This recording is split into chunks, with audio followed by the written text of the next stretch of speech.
Good Friday morning, everyone. Thank you for tuning in to First Fridays with the FBI. I am your host, Monica Tucker, also known as Midlife Mocha because I'm traveling these midlife anti-crisis moments. We're here today with special guest, special agent from the FBI field office, Jeanette Harper, and she's going to share with us a little bit about our partnership and what we've been doing in the community and how we want you to become involved. So I would like for you to say hello and welcome Miss, I'm sorry, Special Agent Jeanette Harper. I just called her Jeanette. Hello, Welcome, Jeanette. thank you. Good morning and happy holidays. Yes, thank you. And of course, you guys can't see me because technical difficulties and because I just don't want to be seen right now. Not but fair. but thank you, Jeanette, for coming. And again, we're just gonna kind of give, I guess, a little bit of history since people are inquiring about how did this First Fridays with the FBI began, and so that people understand this is not a podcast or show that is endorsed by the FBI or any governmental entity. This is truly started by civilians here, myself, and others who are interested in understanding what the FBI does. So, Jeanette, Yes, tell the people how we got started. yes. So it was a random phone call. So we were getting, as the FBI, we were getting ready to celebrate the 100th anniversary of the African American Special Agent within the Bureau. For those of you that don't know, the first African American agent started in 1919. So around 2019, we were going to have a big celebration of that significant milestone. So we were asked to reach out to local media that serve the Black community. So I did a quick Google search, found the Black El Paso Voice Forum, and reached out to Monica here. And I scared her when I called her, just because it was out of the blue. And from that conversation, we've really built several different programs to try to work in the Black community and educate, just to kind of dispel myths or misinformation about the FBI and been more open and transparent with the community.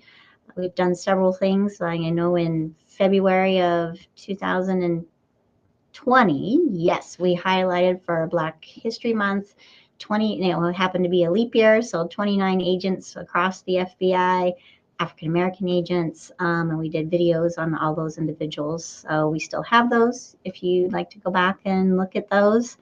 And then in 2021, we initiated a Black Roundtable. So we brought leaders in from the community, the Black community, to meet with us, to discuss issues, to answer questions, to talk about the past of what the FBI had done and where we were moving forward in the future to overcome that dark part of our history.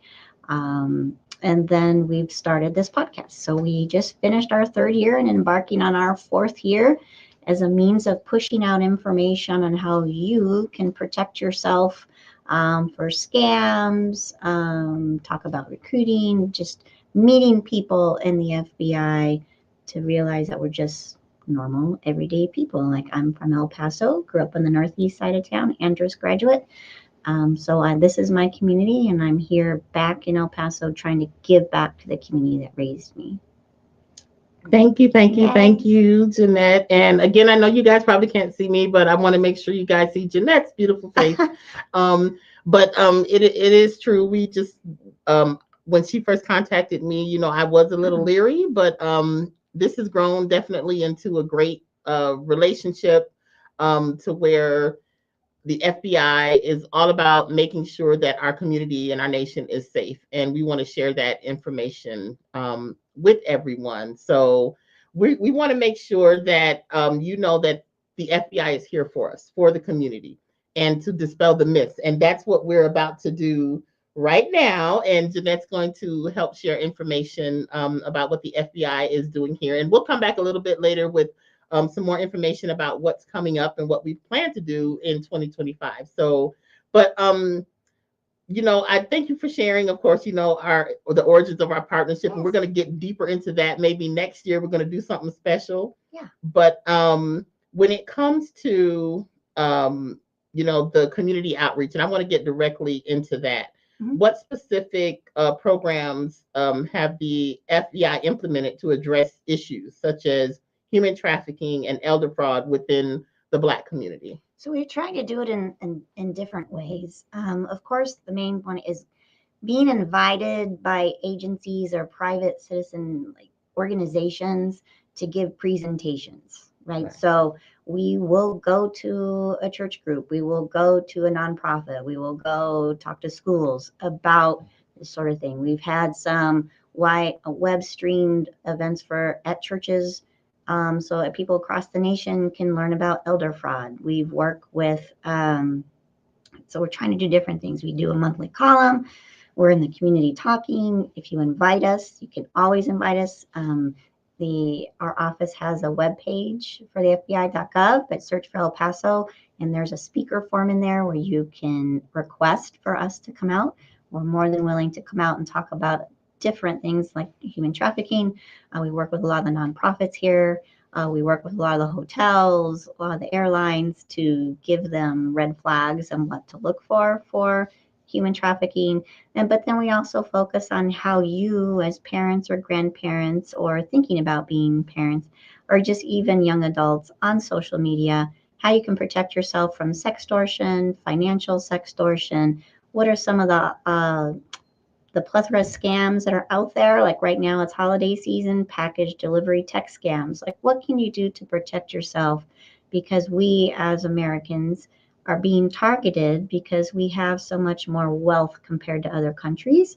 And if you are a retiree that's listening to this, you are being targeted because a lot of us have investments and they know that, and now they're coming to steal your retirement monies by simple things as lottery scams, or maybe there's a tech support scam. So there's so much stuff out there that we're trying to push across. I know I was pushing out earlier this week on our social media accounts the package delivery tech scams, and somebody almost fell to that the next day. I'm like, oh, people are not listening to what we're trying to push out. So just if you can't be a part, you don't want us at your events, we do have social media, we do have press releases. I do have monthly media segments with KFOX, KBIA, Telemundo if you speak Spanish. So we're trying to get out there more in different platforms and different techniques, because we all know the younger generation is all about social media. So we're trying to be creative in how we get out there. Right. And I agree. I think we'll know more if we become more involved. And Yes. of course, here at Black El Paso Voice, first Fridays with the FBI, and even on the FBI El Paso Facebook and Instagram and Twitter pages, information is being shared. The best way to stay informed is to consciously, intentionally be informed and share with others. So the only way that you can know on how to avoid these scams, and some of these conversations have been shared over and over again, but we still have people who are falling victims to it, and it's because of lack of awareness, but not it's not because of what the FBI is not doing, because the FBI is doing their job by sharing the information, and we're trying to share that information as well. So this is why we do this. This is what the community outreach is for. So, So, and then just another way that we do outreach is we have different types of um, academies or mhm. events outreach. So we have a Citizens Academy. I know we're going to be opening that up soon. Yeah, I was going to ask about that because some people have asked about that. Can you share Yeah. more So that about that? Citizens Academy is what it is. It's a 6 week course. We bring you in. It's one night a week for 2 hours in the evening. You'll come in and you'll have You'll have interaction with FBI and about a lot of the violations that we work. So you'll learn about counterterrorism. You'll learn about counterintelligence, our gang squad, our drug squad. So you'll get an inside look on how we investigate those, and then we try to teach you guys how we investigate investigations, right? So you can see the inside of how we actually do operate. We are actually going to start opening those applications up. We haven't posted it yet, but that class will start March 27th, I believe, and it's a 6-week class. So keep a lookout for that. For the young folks, we do a teen academy, which is a 1-week academy here in the field office during the summertime, and those are high school students. So they can be homeschooled, but they are also in high school, so freshman to senior. We also focus on our universities. So UTEP right now, we're pushing out a student academy, which I believe is 10 weeks. So if you've seen that flyer on UTEP or some other, if you're not here in El Paso, some of the other field offices do them as well. And it's kind of like a citizens academy for college students. So we're trying to reach different sectors out there so you get an inside view of what the FBI is really like. Okay, great. And for those of you who may just now be tuning in, this is our First Fridays with the FBI. We're going to be going live a bit more to share information, and we're here with Special Agent Jeanette Harper of the FBI Field Office. And right now we're just recapping some of the things that we've shared together and going over, especially when it comes to community outreach and education right now. So can you tell us like how are there any success stories, I guess? Are there any success stories or positive outcomes from the outreach initiatives? So one of the it's kind of hard to gauge. I guess we feel that the more people we reach, we hope that they have hardened themselves to being a victim. So it's really hard because if we don't hear from people, then we don't know. Right. But there's one instance where we work with the Socorro JP5, the truancy court, so now you have kids and parents at truancy court because they're missing a lot of school. And because we'll go there and talk 5 minutes about what our life journey was and why we felt it was important to stay in schools. Like we have people from the inner city of Detroit. We've had individuals from New Orleans that have grown up, like here, me in El Paso, I was raised by my grandmother, right? So we all have been there and what our life was to stay in school. So we were told by the JP5, the judge, Nara, that after our first visit, they saw an increase of 22% in lack of tardiness just from those kids that are going to the school, right? Because now they're seeing our automotive mechanics, they're seeing our purchasers, they're seeing agents, they're seeing intelligence analysts, they're seeing all of us that had not such easy lives come into the bureau and kind of open them up to like, oh, maybe I can achieve that goal. So we've been doing that since last summer. And we go every other month and give presentations a couple times a month, depending on what they schedule us with. So. Okay. Well, I think that's great. And for those who are listening, if you do have organizations, they can come out and share with you, especially with our youth, when it comes to those different positions that they could work for. Because I think everyone thinks that you have to be an agent in order to work for the FBI, and that's not always true. No, we have over 500 different jobs within the bureau, so you don't just need to be an agent. Right. Okay. So, I know we mentioned earlier, about well, briefly, I think, when about building trust. And this has been a conversation that has been ongoing when it comes to building trust, especially within the Black community. And we understand why. But given the historical mistrust between law enforcement and the Black community, what steps is or has the FBI taken to rebuild this trust? And I know we shared this before, but I want to reiterate it to our community. So I think the biggest one was when we first started our roundtables here in El Paso. The topic was hate crime, right? So that was the first one. Right. And it was kind of an introduction to the FBI. And yes, we had to address the elephant in the room about Martin Luther King and the FBI's role in what we did with him, right? So blackmailing him and just some people think we were involved in the assassination. So I think we brought an explanation from Director Ray. We can't apologize for what happened under Hoover, but we can learn from what we have. The Bureau now takes every agent or every intelligence analyst that's going through Quantico and takes them over to the MLK statue in DC while they're at the academy. And we talk about the effects of law enforcement and the abuse of power that could happen when you're in that position. So we have really keep that forefront in all of our incoming staff so we don't fall into that trap again. So it's kind of also the same where we go to the Holocaust Museum so we understand the abuse of power because the immense amount of power that we can be bestowed upon us.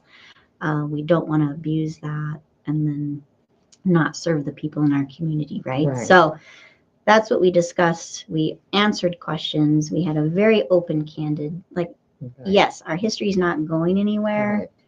We have apologized for that. For some people in the community, that's still not enough, right? So we're just trying to develop personal relationships with individuals. As headquarters, they've built a program with the HBCUs across the nation to also give an inside look at the FBI there. So we'll have academies at those, we'll have recruiting events with them. Their presidents and their administrative staff come to the FBI and learn a lot about the FBI so then they can gear programs within the HBCUs. So we see a lot from different perspectives what other field offices are doing. Again, like if we are invited to events, we would love to come to events and we can talk about how we investigate hate crimes. Because a lot of people think that we are the investigators. And then there's a whole nother level where we'll take these hate crime investigations to the Department of Justice, which is the prosecutorial. Those are our lawyers. Now, if they don't feel that we've met the threshold based on what the tip has come in, we need to go back and do further investigation to get the justice for that individual that's enduring a hate crime or has suffered a hate crime. So it really comes out there. They say, well, the FBI didn't investigate that. Yes, we do investigate. We take every tip or allegation seriously, but we also have to meet thresholds that the attorneys set, and we have to be able to give them a case where they can be prosecuted. So we will go up and beyond. That's our daily life hold is our investigations, but there's a whole nother level. So I want people to understand there's a difference between the prosecutorial side with this DOJ and us who are the investigators. But we are more than welcome to talk about sextortion, scams, talk about recruiting. Diversity is a core value within the FBI. So I know we've all seen that the DIE programs are starting to go away, phase out. But as far as diversity within the FBI, it's a core value and it's not going anywhere. So because if we are all one race, we cannot relate and work in the communities that are in our nation. So we are trying to bring in Spanish speakers, African Americans, Asian, Native American. We're trying to bring everybody in, women, into the FBI so we can relate better to the communities that we serve. Wow. I think you covered everything else that I was going to ask. sorry. No, we feedback, but no, you did touch on everything, and when it boils down to, I know we started with the whole building trust. That's how you build trust. That's how we do it. You need people to invite you to come out and share that information. That's the only way. Well, and I think with the roundtable, I know we have a steady amount of people that come, but we need those individuals that may still be skeptical of us or may not trust us or may not even want to be around us. I mean, like there's people out there that truly hate the FBI. So what we need is those individuals to come forward and participate so we can have that open conversation. Right. Because there's old cases where it was the Bureau of Investigations. That's not the FBI. Right. Bureau of Investigations is a completely different, that's like ATF or DEA back in the day. That wasn't us. So there's misconceptions of how certain groups. There's still the misconception that we want to infiltrate groups. Oh gosh, I get that all the time. So with the KKK and all that, we just yes, do we have sources, human informants in the communities? Yes, because we need those individuals. So because you guys see what's happening on the streets, right? So let's say we have a public corruption case. We try to go for somebody that may be around the corruption so they can provide us information so we can investigate and we can prosecute those that are violating your trust or your tax dollars. Sure. So yes, we do. But just because we are invited to a community event doesn't mean we're trying to infiltrate and gather information on people. We're Right. really just trying to get out there to develop relationships. That way you have a face to the FBI and you can ask us those tough questions or those questions that are on your mind. Or maybe you are a victim of something and you don't know where to go to. Now you have a face where you can go to. So we need individuals that are very acceptable to the FBI to start joining the Black Roundtable. And those that are in the Black Roundtable, we ask that you invite other individuals, invite the younger generation too. Push down the information that we're sharing at the roundtables so your clergy or your followers or your group and organizations are learning the same information that we're providing to the roundtable members. Right. So Okay. Well, and before we go any further, I just want to clarify in case there's some miscommunication. We're talking about the Black community and the Black demographic today, too, because this is kind of how the First Fridays with the FBI got started. Even though First Fridays with the FBI is for everyone, despite ethnicity and everything else. We're talking about how this all got started and where we are now and the reason behind it. So again, it's for all organizations. The FBI invites everyone from all organizations, not just Black community organizations. But right now, we're talking about the Black community because that right now seems to be where the miscommunication or the myths are coming from when it comes to everyone kind of being standoffish. And so we want to eliminate that. We need you to contact the FBI if you're interested in your organization or group learning more about this so that we can move forward. Because as hard as it is to believe, yes, we're victims and too. So we don't want to wait to the last minute to say, hey, how come the FBI isn't doing their job when they're literally right here saying this is how to reach out to us. yes. So we want you to use this as a resource. So and that's how you build trust. And that's what the FBI wants to do is to help to strengthen the bridge. I don't say build the bridge because I think the bridge is already built. We just need to strengthen it, in order to get that trust back there. And I know you mentioned like the career opportunities. But And can we touch on yes, something go else ahead. for the Yes. building the trust? So Yes. one of the ones that you want to know is how was the feedback from the community, how that has influenced our outreach strategies. So when we first started working together, you guys compiled a video from members in the community with their first impressions of the FBI. Oh God, how did I forget that? Yes. So and then the major theme, because we all watched that video, like our management team, and it really hit us because the main theme in that video, so the feedback from the community members was the FBI is invisible. Yeah. So no matter how much work we thought we were doing to get into the community, that really hit us hard that we were perceived as invisible. So yes, that was us in the past. Like we don't wear a uniform. Like what I'm wearing today is my uniform is a suit. We are not allowed to have open carry because we're not a peace officer in Texas, right? And that's across the nation. Like this is our uniform, the suit.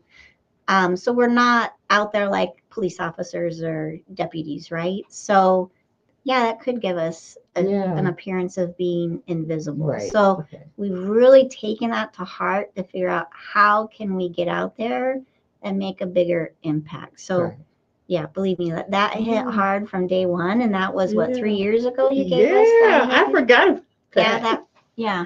So that really is in the back of our mind when we're trying to come up with how we can better push information to the community. And I think you guys have been doing that though. And we've had the Black Roundtable, so it's up to the community to want to come out. And so I think there has been some growth. Yes. because there are people who are part now who absolutely have wanted nothing to do with the FBI, and now they've gone through the Citizens Academy too, Mm-hmm. and they have a different perception. So we need those people too, though, to also take that back to their organizations to share just their experience Oh yeah, too. and I remember like I'll call out Curtis Yeah. Smith, right? So he was a big.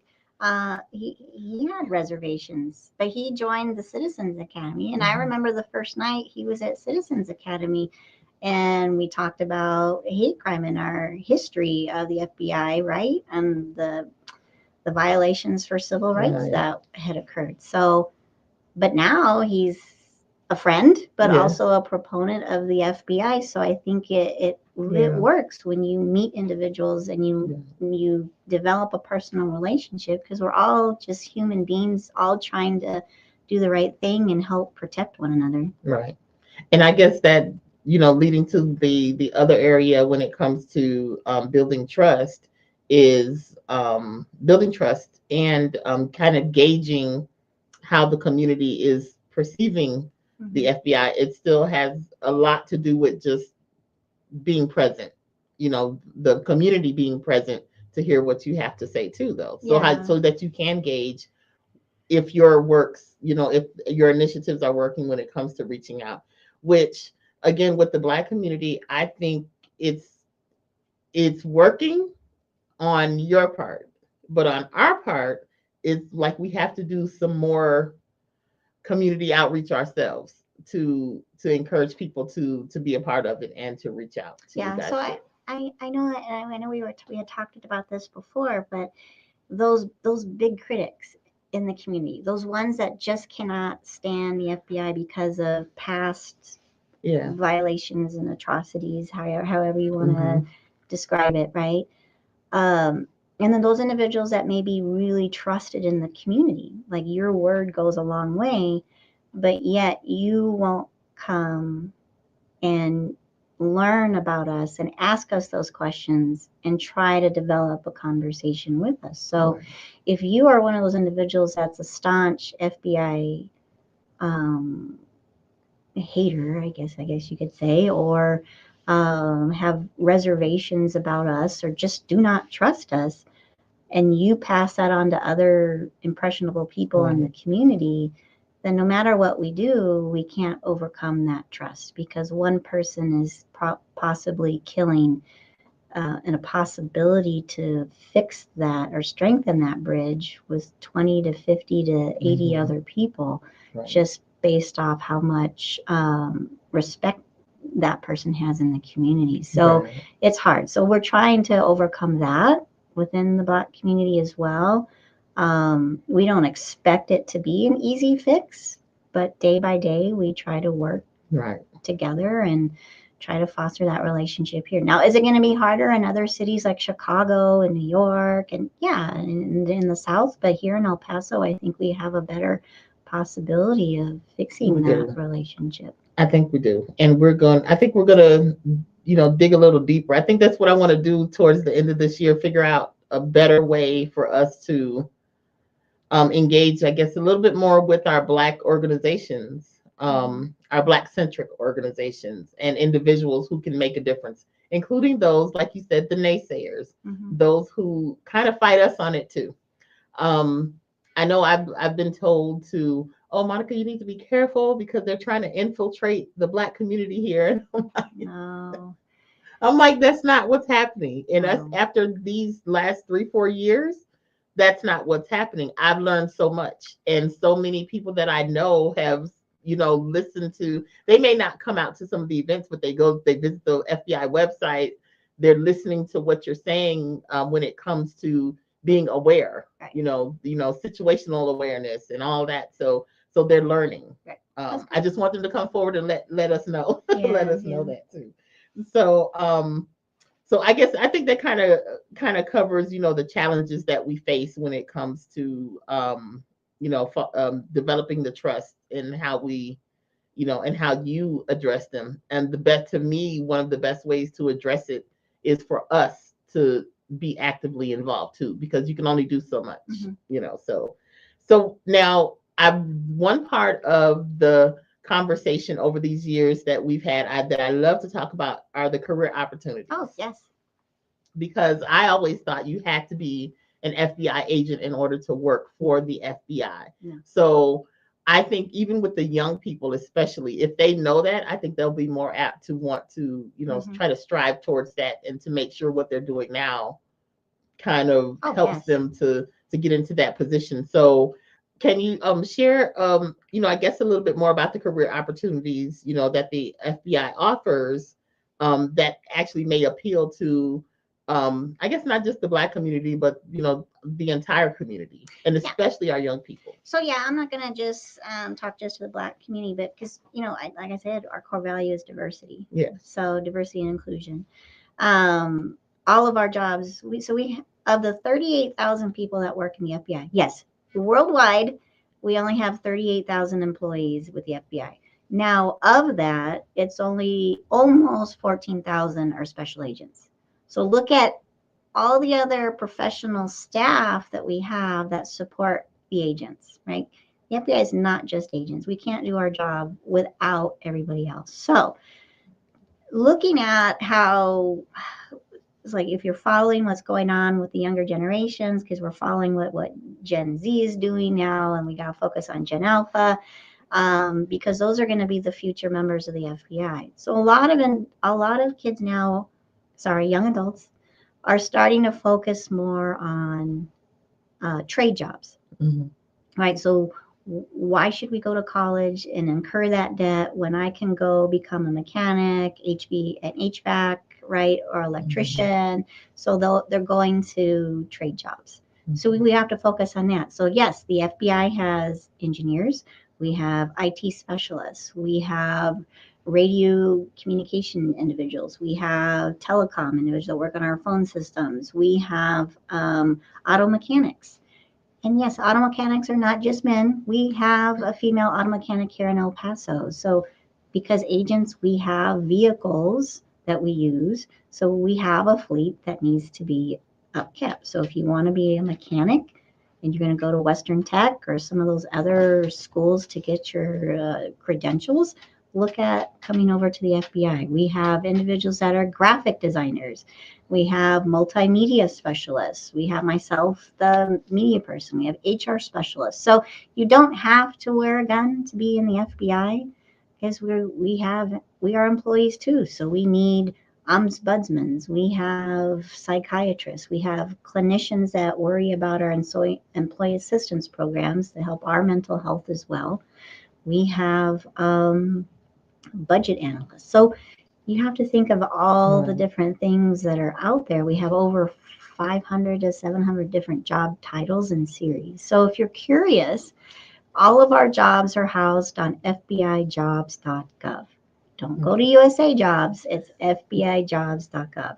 And you can read, and they have their requirements. They have all the open jobs across the nation there. And you can research them, and you can see the pay scales, you can see the requirements, what you need as far as degrees.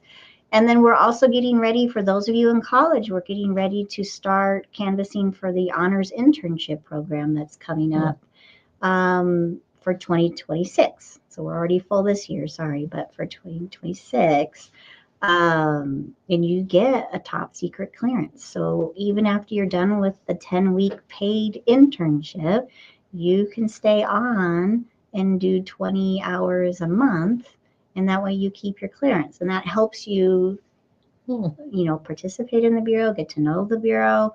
You can go anywhere across the nation. It's not just at headquarters. You can do it at a field office of your choice. Again, it's paid for. So there's different ways you can learn about the FBI. But like I say, agents can't do their job without the professional staff side of the house. Right. So there you have it again. You do not have to be an FBI agent and go through. I think everyone's thinking about, what about the training? I can't run. I can't do this. So I can't do that. all that training is just for the FBI agents. Right. So if you come in as a mechanic or like some kind of technician, a psychiatrist, a nurse, we have doctors, right? We have everybody. You do not need to take that physical fitness part. But now, do you need to take a background check? Yes. Do you need to take a polygraph? Yes. Do we look at criminal history? Yes. Don't do drugs. Like, even if you're doing, marijuana gummies, like, we test for that because it's still illegal federally to do THC and marijuana. So there's a time frame, like 3 years, I believe, is when you can't have touched that. So even if you don't do it, you have to be very careful. If you go to have a massage and they have the massage oils and they have THC in the massage oils, you have to be very careful with what you're eating and what out there now, because again, marijuana usage is still illegal federally. Yeah, thank you.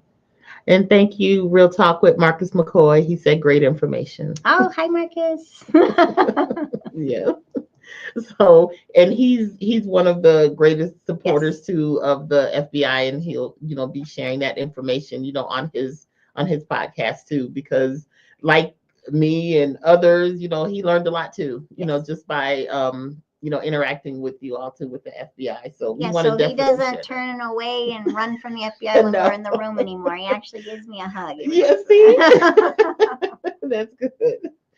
So, and again, that career opportunities part is important to me Yes. because I think it keeps so many people from wanting to apply. I mean, I had that mindset too, like, oh, I can never be in the FBI because of this, and this, and now that we can share that information with our community, especially like you mentioned earlier, our young people, so to prepare them, especially those who are in high school right now, who Yes. are they have the opportunity to get some things right and not go into a direction that may cause them Yes. to not be able to work for the Yes, it's FBI. all So about life choices, and it's the younger generation. Be careful what you put on social media, right? Because right. it can affect you even going to college. Like, it can affect you receiving scholarships. So depending on what you put out there, and a lot of kids think like, no, that's not going to be like. Right. Well, we even do when you apply for a job.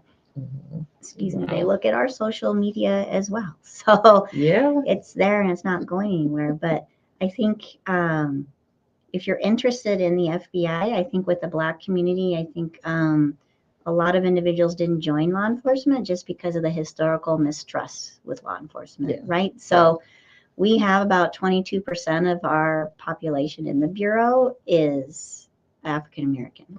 Mhm. So it's one of the biggest minority groups within the Bureau. Do we need to grow it? Yes, definitely so, right? But that is good. It's getting up there. That's progress. So it's progress. Yeah. So is it still low? Yes. But there's a lot of groups within the FBI. That's why we're focusing with the HBCUs. We're doing a lot of community outreach, is because our communities are shifting so much where we need individuals to come in to be able to relate to the communities. Right.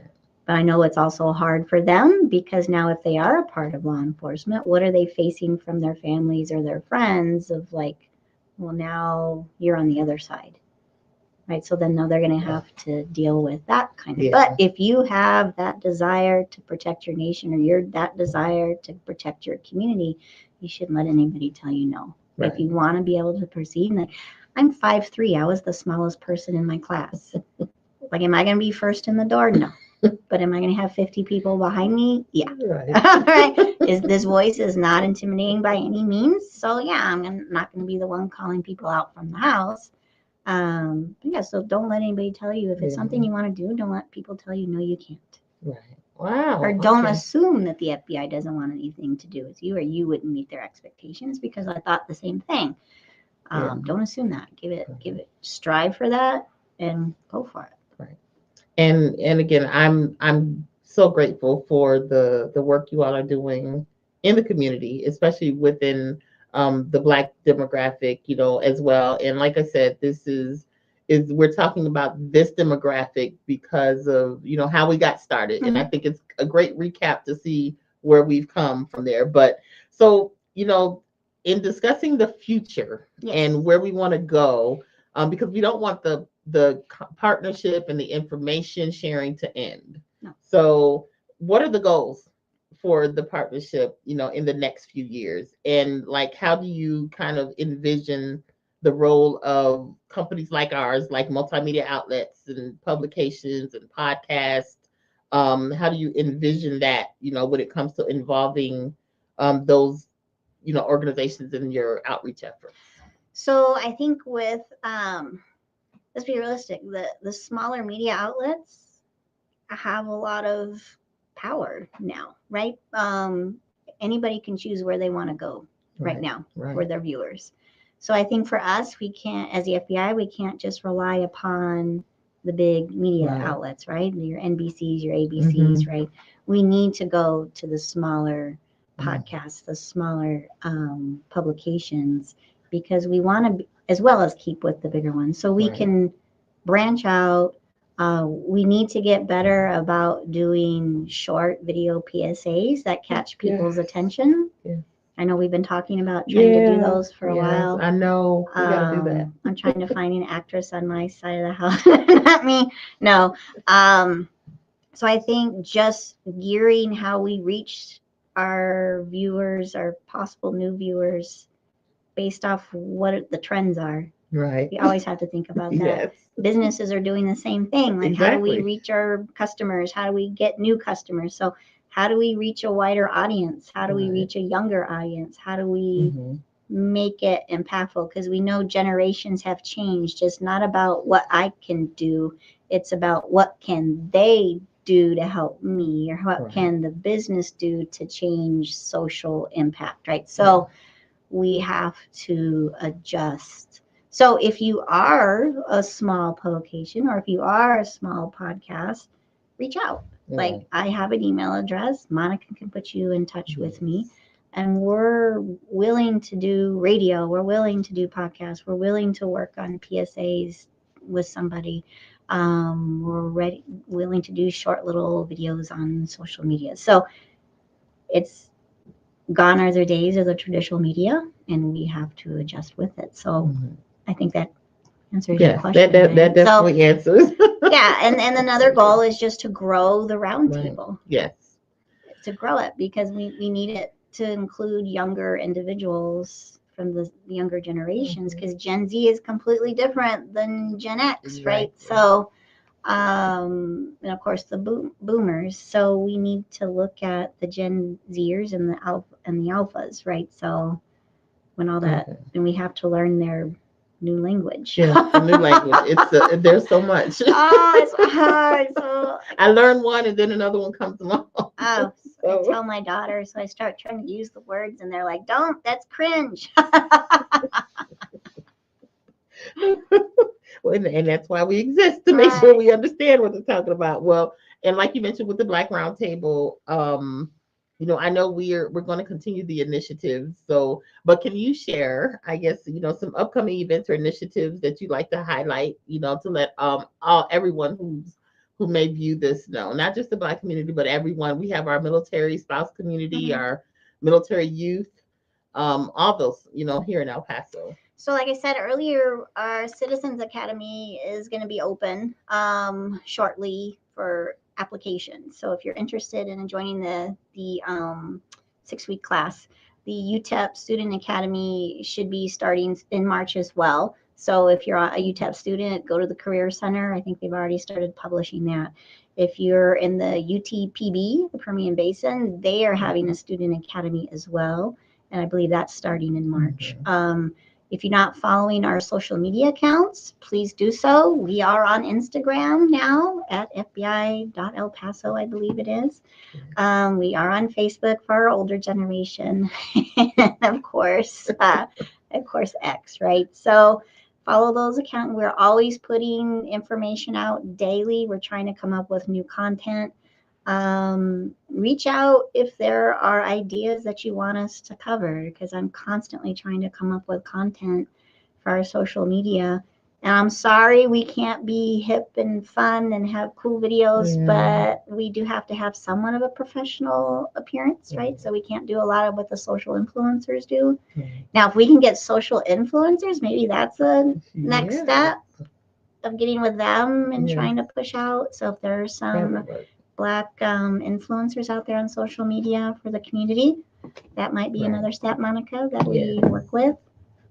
I think so, for sure. We were trying to put together a Gen Z roundtable to bring and we're going to still do that. Well, no, a Gen Z roundtable. Yeah.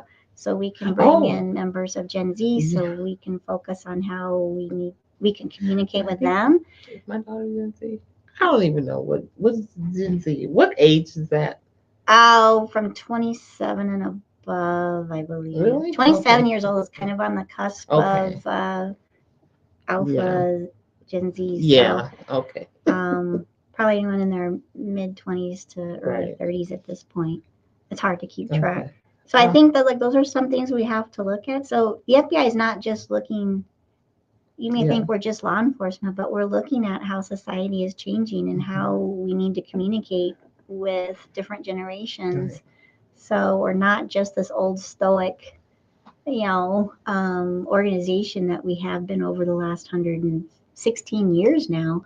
So we're having to change with our communities and Mhm. change how we communicate. So we're always open to ideas that fit some of the Right. restrictions we have, though. But Well, whew, well, I know that went a little bit longer than we expected, but sorry. I no, it's a recap, kind Yes. of what we've gone through, and I'm glad you're here to share that. We the FBI El Paso office, of course, they're here, so they're our focus and what we're doing here in the community, and they do share information. Finally, I think I was able to get to share some information, like give us some crimes that are happening here. Oh, of the cases? Yes. Those Yeah, cases that are happening here because it does happen here, it and I does. think people need to understand that, and that's even if nothing else, that's another reason why people should want to be involved, Yeah, just to especially be aware. nowadays, all crimes are cyber based, so we're Yes. just as Vulnerable. vulnerable as Yes. any other city. So even though we are the fourth safest city in the nation, still maybe the sixth,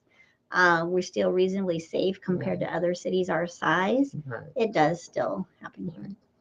Well, I truly thank you for coming Thank on, Jeanette, and you. I can't wait for you to come back. Of course, next even month. even though I know you're probably gonna hand it over to somebody else to No, no, no, to no. do. But and to those who were able to tune in, thank you for showing up. And we'll be sharing more information. And again, we'll be more live, and we're going to be working with the FBI because I think we're visual people, and I think if we see some of these, little scenarios, we'll get it. Yeah. We'll get it. So again, thank you, Jeanette, for You're coming welcome, on. and happy holidays to everybody, and stay safe. Don't click on any links out there right now. Be careful of your packages and be careful of that package delivery scams. Yes. All right, you Please. guys. Thank you. Bye.